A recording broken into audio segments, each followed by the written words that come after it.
ce soit pour la Fédération du tourisme ou pour les voies d'eau du Hainaut, mais nous sommes un peu bloqués dans nos perspectives. Les sites des voies d'eau du Hainaut sont fermés de toute façon, donc là on va suivre les prescriptions en fait gouvernementales et donc on réouvrira au moment opportun et avec les mesures de sécurité qui seront nécessaires et requises aussi bien pour les agents que pour les personnes qui viendront visiter nos sites. Le personnel en chômage économique? Malheureusement, le personnel en chômage économique, pour la plus grande part, nous avons quand même maintenu le service commercial en activité parce que malheureusement, il faut gérer aussi les problèmes d'annulation pour cette année-ci et les éventuels reports sur l'année prochaine.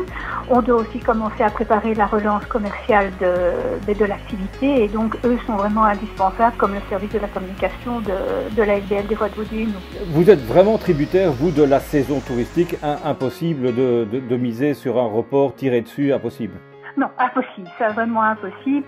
Je prends un exemple, par exemple, le site de Clairefontaine avec la zone de baignade. La baignade n'est autorisée que du 15 juin au 15 septembre.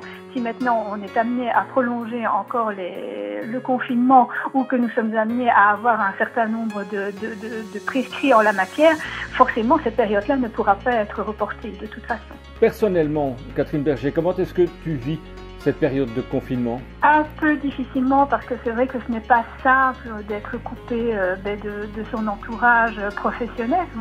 On se dit qu'on passe quand même la plus grande partie de notre temps avec eux, donc c'est un peu compliqué à gérer de ce point de vue-là. La relation humaine est hyper indispensable, je pense, pour tout le monde.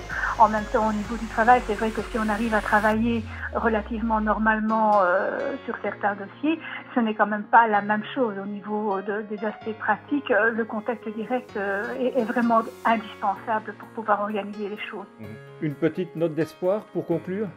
Je sens que tout va bien se passer, que l'année prochaine, même si cette année-ci sera extrêmement difficile, je pense que l'année prochaine, nous allons devoir revoir de toute façon les choses de façon beaucoup plus positive et de façon beaucoup plus structurée pour pouvoir justement construire un tourisme durable dans la province.